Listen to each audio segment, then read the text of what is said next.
Subhanaka la ilma lana illa ma 'allamtana innaka antal alimul hakim wa tub 'alaina innaka antat tawwabur rahim.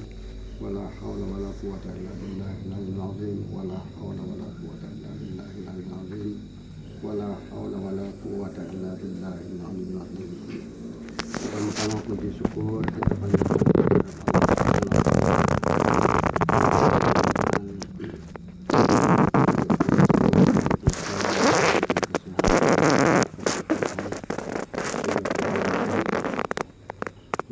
taklim kita secara rutin.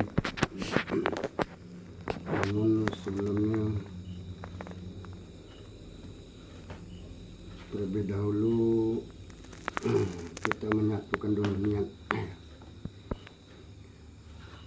yang mana kata Rasulullah SAW itu talabul ilmi faridatun ala kulli muslimin wa muslimatin, yang mana menuntut ilmu itu adalah menjadi wajib, ya, menjadi fardu ain bagi setiap kaum muslimin laki-laki dan perempuan, jadi tanpa kecuali ilmu. Namun dalam kita menuntut ilmu, terlebih dahulu kita hadirkan, sama-sama kita hadirkan niat kita di dalam hati, kita sama-sama berniat, yang mana kata Rasulullah SAW itu innamal a'malu binniyat wa innamal likulli imrin ma nawa. Jadi setiap segala sesuatu itu yaitu tergantung apa yang kita niatkan. Maka itu penting niat itu. Jadi sesuatu pekerjaan itu tergantung daripada niat. Kalau niatnya kita ibadah, yang menjadi ibadah kan. Maka dalam hal menuntut ilmu ini kita dianjurkan oleh para ulama ini memperbanyak memasang niat. Kenapa? Satu niat itu mendapat 80 fadilah. Kita banyak-banyak masang, kita ikhlaskan hati, kita masang niat banyak-banyak, ya. Yang mana kita hadir di majelis ilmu ini, yang mana yang dikatakan majelis ilmu itu, majelis taklim itu bukan banyaknya orang. Ya, berkumpul 4-5 orang begini membicarakan tentang hal-hal yang berkaitan dengan hukum, itu sudah dinamakan majelis ilmu. Insya Allah di mana di dalam majelis ilmu itu akan turun malaikat rahmat yang hadir. Maka itu kita sama-sama berniat. Yang pertama kita menuntut ilmu ini kita berniat karena mengharapkan redha Allah Subhanahu wa taala. Bukan minta dipuji orang, ya dak, ya. Bukan ada. Itu semata-mata kita mengharapkan redhanya Allah Subhanahu wa taala. Kemudian kita berniat dalam menuntut ilmu ini yaitu melaksanakan perintah Rasulullah sallallahu alaihi wasallam. Kenapa Rasulullah sangat-sangat menganjurkan yaitu untuk menuntut ilmu? Karena beramal tanpa ilmu itu adalah ditolak.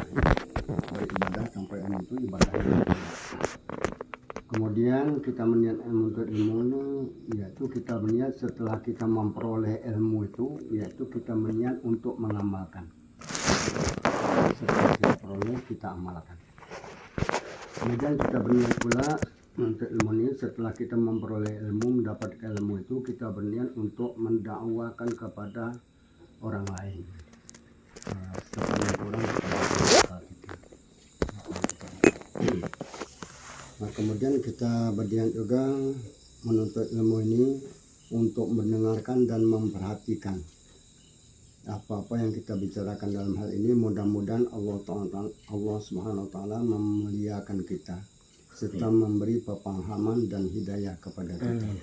Kenapa? Tanpa pertolongan Allah kita tidak akan dapat memahami, ya, apa yang kita bahas dalam kitab ini. Maka itu kita sangat mengharapkan yaitu pertolongan dari Allah Subhanahu wa taala. Kemudian kita niat hadir di dalam majelis ilmu ini yaitu mengambil faedah dari guru-guru kita. Yang ketujuh, kita berniat untuk membangkitkan semangat kita beribadah kepada Allah.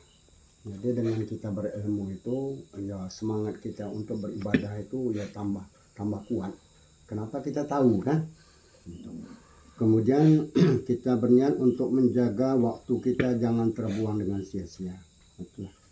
Dengan berkumpulnya kita dalam majelis ilmu ini, insya Allah waktu kita tidak terbuang dengan sia-sia.